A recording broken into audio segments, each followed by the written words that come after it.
توبہ کریں گے ہم نے جتنے گناہ کیے اللہ سب معاف کر دے گا۔ اچھا دنیا میں انصاف کا پیمانہ الگ ہے۔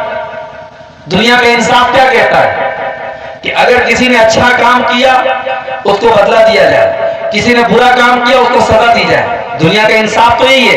اللہ کا انصاف بڑا نرالا ہے۔ اللہ کا انصاف یہ ہے اگر آپ نے کوئی نیکی کا ارادہ کیا، آپ نے عشاء کی نماز پڑھی اور رات میں بستر پہ سونے کے پہلے آپ نے موبائل کے اوپر الارم لگایا کہ میں رات کو 3 بجے اٹھ کر کے تہجد کی نماز پڑھوں گا، پکا ارادہ آپ نے کیا، لیکن تھکے ہارے تھے، نیند آ گئی، سوئے رہ گئے اور 3 بجے رات میں فجر آپ تہجد کی نماز کے لیے نہیں اٹھ پائے۔ اللہ کے نبی فرماتے جب بندہ نیکی کا پکا ارادہ کرتا ہے اور کسی وجہ سے وہ نیکی نہیں کر پاتا ہے، اللہ کہتا ہے اکتبوا لہ حسنۃ، میرے بندے کے نام اعمال میں ایک نیکی لکھ دو۔ اس نے کیا نہیں تھا، ارادہ کیا تھا، پکا ارادہ کیا۔ اور اگر بندہ وہ نیکی کا کام کر لیتا ہے، اللہ فرشتوں سے کہتا ہے اکتبوا لہ 10 حسنات، اس کے نام اعمال میں 10 نیکی لکھ دو۔ نیکی کا ارادہ کیا تو 1 نیکی کا ثواب، اور نیکی کر لیا تو 10 نیکی کا ثواب۔ اس کے بعد ایک اور بندہ آتا ہے اور وہ گناہ کرتا ہے، اللہ فرماتا ہے اس کے نام اعمال میں 1 گناہ لکھو۔ اس نے گناہ کا ارادہ کیا تھا، اللہ کہتا ہے 1 گناہ لکھو۔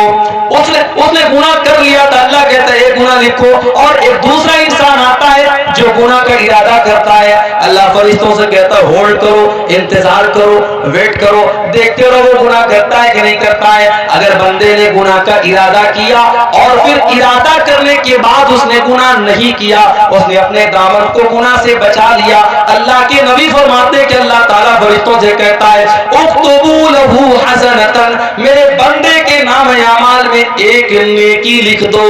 فرشتے کہتے ہیں اللہ اس نے تو کوئی نیکی کا کام نہ کیا، اس نے تو کوئی اچھا کام نہ کیا، اے اللہ اس نے تو برائی کا ارادہ کیا تھا، اس نے تو شراب پینے کا ارادہ کیا تھا، اس نے تو زنا کرنے کا ارادہ کیا تھا، اے اللہ اس نے غلط کام کرنے کا ارادہ کیا تھا اور بعد میں اس نے غلط کام نہیں کیا، اور تو کہہ رہا ہے کہ ہم 1 نیکی لکھ دے۔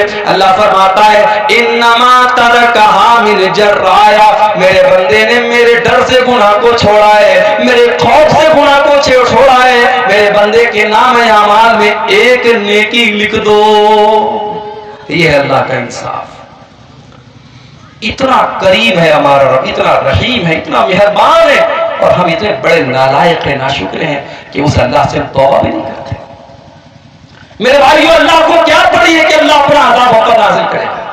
یہ جتنے پریشانیاں ہم پر آ رہی ہیں یہ ہمارے اپنے کرتوتوں کا نتیجہ ہے۔ اللہ ہم پر عذاب بھیجنا نہیں چاہتا ہے۔ اللہ تو خود قرآن میں کہتا ہے ما یفعل اللہ بعذابکم ان شکرتم وآمنتم وکان اللہ شاکرا علیما۔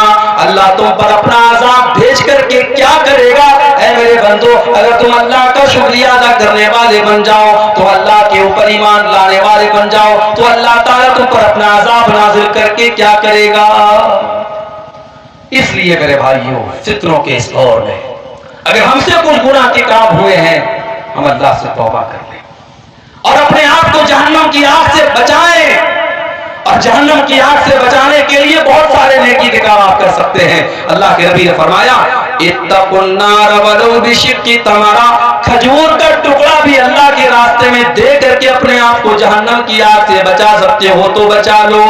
یہ مدرسہ ہے، یہ مسجدیں ہیں، یہ دین کا کام ہے جہاں آپ سے چندے کی اپیل کی جا رہی ہے۔ اللہ کا شکر ادا کرو کہ آپ سے چندہ مانگا جا رہا ہے، آپ سے باقاعدہ مولوی لوگ مائک پر آ کر کے آپ سے اپیل کر رہے ہیں، ورنہ قیامت کے پہلے تو ایک ایسا دور بھی آئے گا، اللہ کے نبی فرماتے ہیں کہ صدقہ دینے والا صدقہ لے کر کے نکلے گا، مال لے کر کے نکلے گا، اور کوئی اس کا صدقہ قبول کرنے والا نہیں ہوگا۔ اتنا مال لوگوں کے پاس آ جائے گا، اتنا پیسہ لوگوں کے پاس آ جائے گا کہ صدقہ کرنے والا اور دان دینے والا دان دینا چاہے گا اور صدقہ کرنا چاہے گا، مگر اس کے صدقہ کو کوئی قبول کرنے والا نہیں ہوگا۔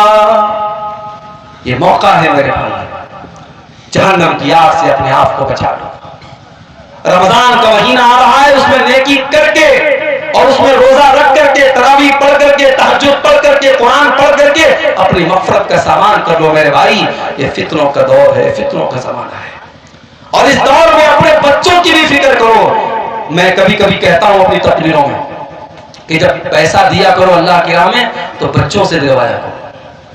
اپنے گھر سے جاؤ تو عورتوں کو کچھ پیسہ دے کر کے جاؤ کہ دیکھو میں جا رہا ہوں باہر، یہ پیسہ تم کو دے کے جا رہا ہوں، یہ زکوٰۃ کا پیسہ ہے، یہ سب کا خیرات کا پیسہ ہے، غریبوں کو دے دیا کرنا، کوئی مانگنے والا ہے تو دے دینا۔ اپنے گھر کی عورتوں کو یہ سکھاؤ میرے بھائی، اس لیے کہ جب ہم اچھی چیزوں میں، جب ہم بری چیزوں میں اپنے پریوار کو شامل کرتے ہیں۔ ابھی میں کار سے آ رہا تھا، راستے میں ریسٹورینٹ پڑا تھا دربھنگا میں، راتے راتے ہمارے ڈرائیور صاحب بھی ساتھ میں تھے، ہم لوگوں کو بھوک بہت تیز لگی تھی، دوپہر میں نے کھانا بھی نہیں کھایا تھا۔ ڈرائیور صاحب نے کہا چلیے یہاں پہ کھانا کھاتے ہیں، بڑا اچھا ریسٹورینٹ ہے۔ میں گیا ریسٹورینٹ میں، بہت اچھا، کبھی آپ کا گزر ہوتا ہے دربھنگا سے دیکھیے گا، بالکل ہائی وے کے اوپر ہے، بہت مشہور ہے وہاں کا ریسٹورینٹ۔ وہاں گئے تو ماشاءاللہ بڑا صاف ستھرا ریسٹورینٹ، اور کھانا بھی ایک سے ایک، اور اس کے بعد مٹھائیاں بھی ایک سے ایک۔ تو جانتے ہو پہلا خیال میرے دل میں کیا آیا؟ میرے دل میں خیال آیا کہ یار یہ تو فیملی کے لائق جگہ ہے، بچوں کو لے کے آنے لائق جگہ ہے، بڑا اچھا یہاں سسٹم ہے، نظام ہے۔ یعنی یہ ایک نیچرل بات ہے، ہم کوئی اچھی چیز دیکھتے ہیں تو ہم چاہتے ہیں کہ ہمارا پریوار بھی اس میں شامل ہو جائے۔ ہم کوئی اچھی چیز کھاتے ہیں سوچتے ہمارا پریوار بھی کھا لے۔ میرے بھائیوں، جہنم کی آگ سے ہمیں اپنے آپ کو بھی بچانا ہے، اپنے پریوار کو بھی بچانا ہے۔ قُوا أَنفُسَكُمْ وَأَهْلِيكُمْ نَارًا، اللہ قرآن میں کہتا ہے اپنے آپ کو اور اپنے پریوار کو جہنم کی آگ سے بچانے کی فکر کرو، بچانے کا انتظام کرو۔ اب ذرا دل پہ ہاتھ رکھ کے بتاؤ کہ آپ نے اپنے آپ کو اور اپنے پریوار کو جہنم کی آگ سے بچانے کے لیے کیا کام کیا ہے؟ آپ ایک مہینہ چھوڑ دو، ایک سال چھوڑ دو، آپ ایک ہفتہ اور ایک دن کا حساب ہم کو بتا دو کہ آپ نے پچھلے ایک دن میں کتنے ایسے کام کیے ہیں جو آپ کو جہنم کی آگ سے بچانے والے ہیں۔ اسی لیے میرے بھائیوں، اللہ کے نبی فرماتے ہیں لا تحقرن من المعروف شیئا، کسی نیکی کو حقیر مت سمجھو۔ چھوٹی چھوٹی نیکی کے کام، چھوٹے چھوٹے ذکر کے کلمات ہیں، آپ نے زبان سے پڑھا سبحان اللہ و بحمدہ سبحان اللہ العظیم، آپ کو پڑھنے میں 5 سیکنڈ لگا۔ سبحان اللہ و بحمدہ سبحان اللہ العظیم آپ کو پڑھنے میں 2 سیکنڈ لگا، 3 سیکنڈ لگا، مگر اس کلمے کا ثواب کیا ہے؟ بخاری شریف کی آخری حدیث ہے، اللہ کے نبی فرماتے ہیں کلمتان خفیفتان علی اللسان ثقیلتان فی المیزان سبحان اللہ و بحمدہ سبحان اللہ العظیم۔ اللہ کے رسول صلی اللہ علیہ وسلم فرماتے ہیں کہ 2 کلمے ایسے ہیں جو اللہ کو بہت پیارے ہیں اور زبان پر بڑے ہلکے ہیں، اور قیامت کے دن اللہ کے ترازو پر بڑے بھاری ہوں گے، اور یہ 2 کلمے کون ہیں؟ یہی سبحان اللہ و بحمدہ سبحان اللہ العظیم۔ اسی طریقے سے آپ سبحان اللہ، الحمدللہ، لا الہ الا اللہ، اللہ اکبر، یہ کلمات جو ہیں ان کا ثواب بہت زیادہ، اس کو آپ پڑھیں۔ اللہ نے آپ کو دولت دی ہے، سب کا خیرات کریں، غریبوں کی مدد کریں، اور جب مدد کریں تو اس چکر میں نہ رہے کہ مائک پر میرا نام بولا جائے۔ ہمارے یہ بھی بڑا مسئلہ ہے، مائک پر جب تک نام نہ بولا جائے تب تک ہمیں لگتا ہے مولوی صاحب جب تک نام لے لے کہ ہمارے دعا نہ کرے ہمارا دان قبول نہیں ہوا۔ ضروری نہیں ہے، کچھ نیکی ایسی بھی کرو آپ کو پتا ہو، اللہ کو پتا ہو۔ اللہ کے نیک بندے نیکی کرتے ہیں، دریا میں ڈال دیتے ہیں۔ وَيُطْعِمُونَ الطَّعَامَ عَلَىٰ حُبِّهِ مِسْكِينًا وَيَتِيمًا وَأَسِيرًا، میرے نیک بندے غریبوں کو کھانا کھلاتے ہیں، یتیموں کو کھانا کھلاتے ہیں، قیدیوں کو کھانا کھلاتے ہیں، اور جب کھانا کھلاتے تو کیا کہتے ہیں؟ اِنَّمَا نُطْعِمُكُمْ لِوَجْهِ اللَّهِ، ہم تمہیں اللہ کو راضی کرنے کے لیے کھانا کھلا رہے ہیں، لَا نُرِيدُ مِنْكُمْ جَزَاءً وَلَا شُكُورًا، ہمیں تم سے کوئی بدلہ نہیں چاہیے، ہمیں تم سے کوئی شکریہ نہیں چاہیے، ہم تو اللہ سے اپنا بدلہ چاہتے ہیں۔ اِنَّا نَخَافُ مِن رَّبِّنَا يَوْمًا عَبُوسًا قَمْطَرِيرًا، ہمیں تو قیامت کے دن کا ڈر ہے۔